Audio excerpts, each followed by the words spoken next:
Get on my head. Get on my head. Get on my head. Get on my head. और ये इसकी वजह से हम लोग हमेशा लेट होते हैं।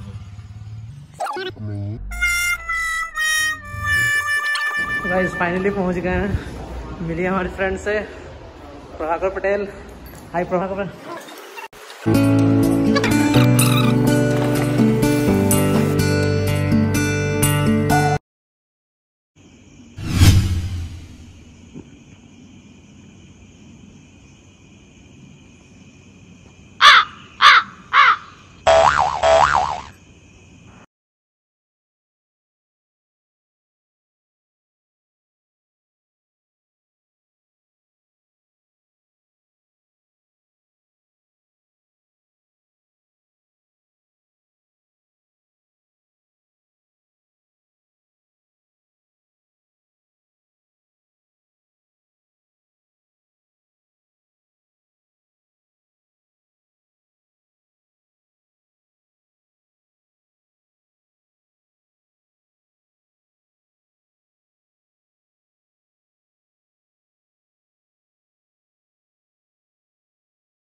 Our journey from Kurji to via Gandhi Maidan to Gulzar Bagh, then Gandhi Setu, and then we entered to North Bihar. After that Hajipur, Muzaffarpur, Motihari, and then Raxaul, and then Nepal. So it's nice sailing. और ये देखिए, ये बड़ी खूबसूरती है इस शहर की कि आप सारा शहर सो रहा होगा, लेकिन जो कुछ नौजवान होते हैं वो अपने जो मेहनत है उस पर लगे रहते हैं। और ये बच्चों की शुरुआत हो चुकी है, क्योंकि कल आपको पता होगा कि पूरे देश में अग्निवीर योजना के तहत पहली परीक्षा आयोजित की।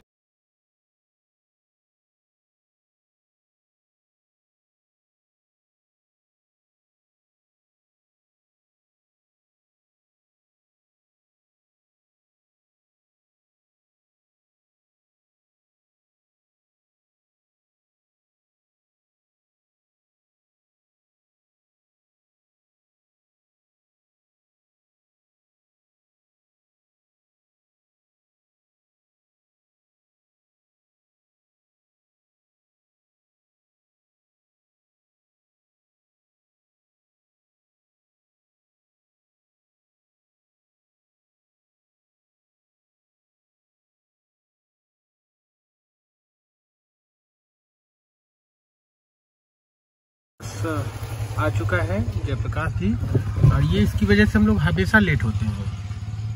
आज नया बात नहीं है, आज नया बात नहीं है, हमारी वजह से हम लोग फिर लेट हो गए आज। और ये पूरा नया कॉलोनी बसा हुआ है, ये गुलजार बाग का इलाका, पटना सिटी। और यहाँ पर एक फेमस गुरुद्वारा भी है, गुरु गोविंद सिंह का, काफी भव्य और बड़ा सा गुरुद्वारा है, जहाँ पर देश विदेश से लोग सैलानी यहाँ पर आते हैं। अभी हम नेशनल हाईवे की तरफ बढ़ रहे हैं, जो 4 लेन बख्तियारपुर पटना 4 लेन जो है उसकी तरफ बढ़ रहे हैं।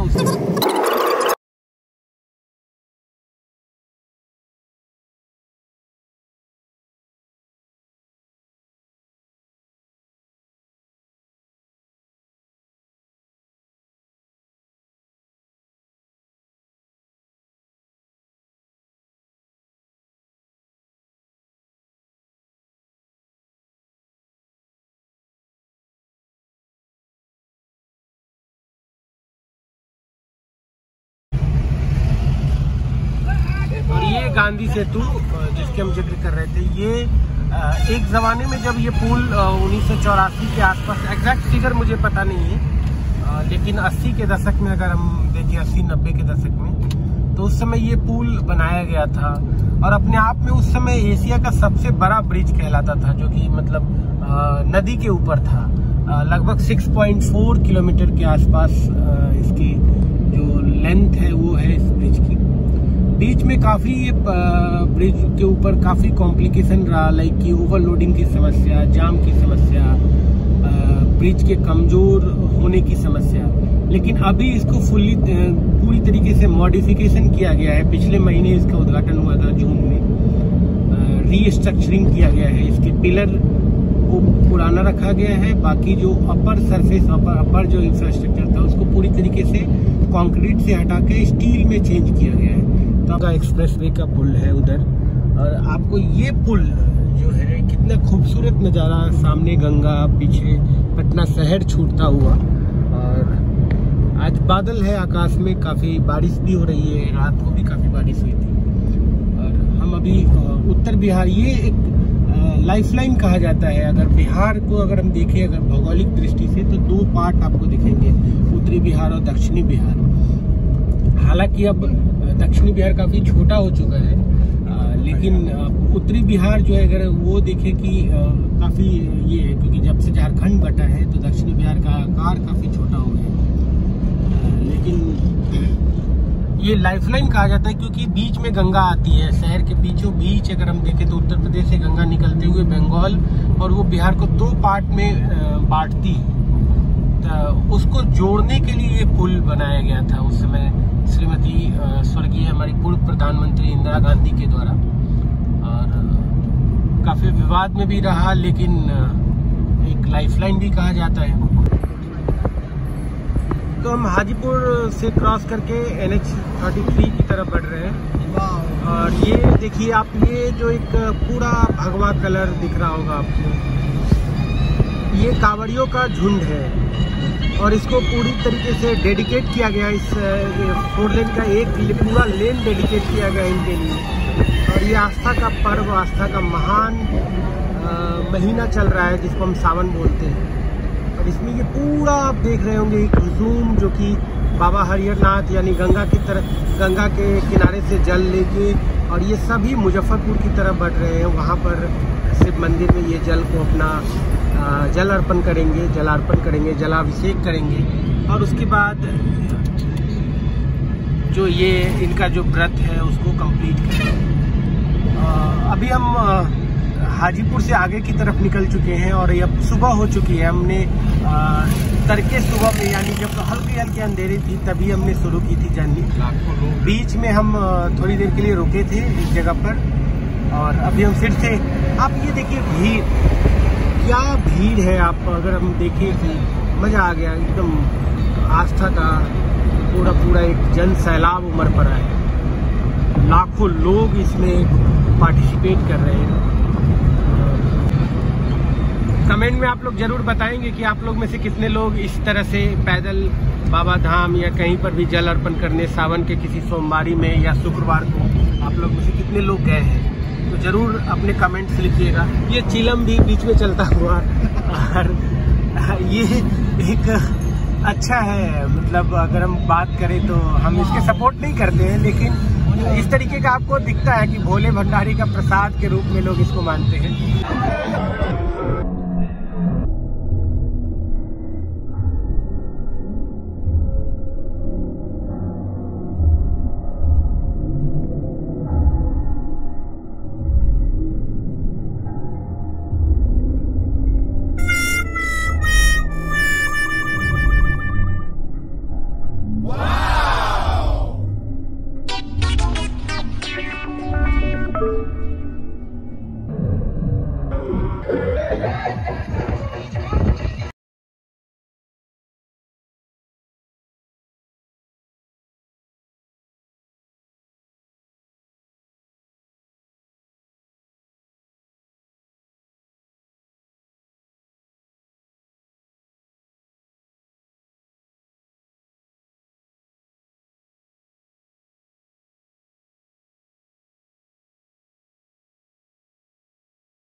गाइस, जैसा कि हम लोग शुरू में बात कर रहे थे कि हम नेपाल की तरफ बढ़ रहे हैं, नेपाल जा रहे हैं। और ये भारतीय नेपाल का आखिरी बॉर्डर है और ये रक्सौल का इलाका आता है जहाँ पर इंडिया बॉर्डर ख़त्म होता है। और ये संभवतः आखिरी स्टॉप है जहाँ पर आप इंडियन जो एम्बेसी के लोग हैं यानी कस्टम ऑफिसर हैं जो रक्सौल के, वो सारे यहाँ पर चेक पॉइंट है, सीमा शुल्क रक्सौल सदन। तो ये पूरा जहाँ से एंट्री पॉइंट सीमा, यानी अब हम नेपाल में प्रवेश कर चुके हैं। और अभी आपने पीछे देखा था कि भारतीय सीमा समाप्त, वहाँ पर ये जोन ऑफ इंटरचेंज है, यानी पीछे भारत की सीमा समाप्त हुई है, आगे नेपाल की सीमा शुरुआत हो रही है। और ये दोनों जोन जो है ये जोन ऑफ इंटरचेंज, जहाँ से लोग नेपाल के साथ एक जहाँ पर नेपाली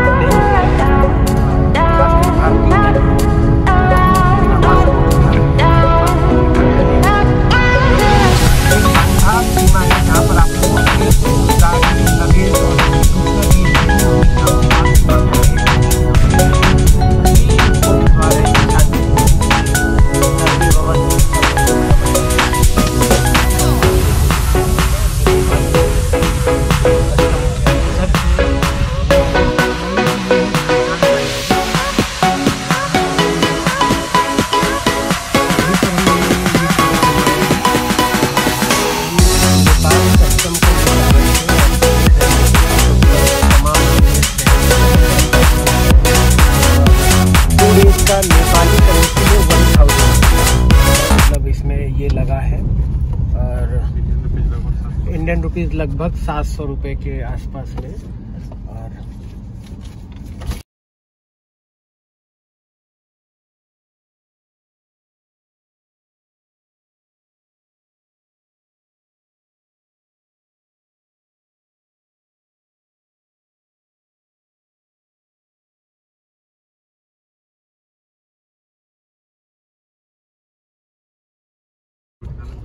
गाइस, फाइनली हम लोग आ गए हैं नेपाल में। यहाँ का सबसे खूबसूरत रिजॉर्ट में से एक है, लेकिन रिजॉर्ट तो काफ़ी अच्छा है, अभी अंदर जाके देखेंगे कि क्या है।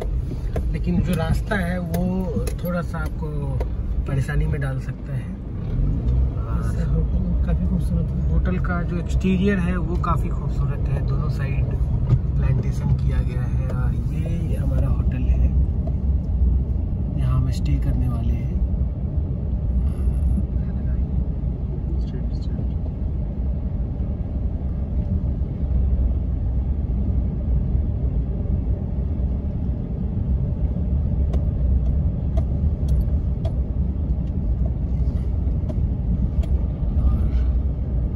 लोकल मित्र हैं प्रभाकर, वो हमें यहाँ पर मिलेंगे। हम उनसे पहले मिलेंगे, उसके बाद फिर हम होटल की तरफ जाएंगे। ये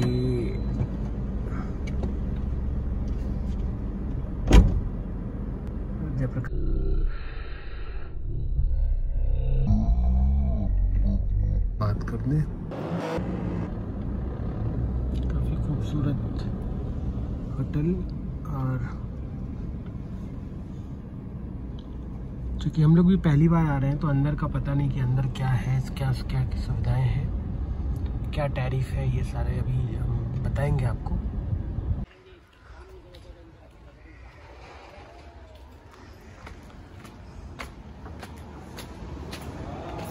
गाइस, फाइनली पहुंच गए हैं, मिलिए हमारे फ्रेंड से, प्रभाकर पटेल।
किसी भी होटल का अगर वॉशरूम अच्छा है तो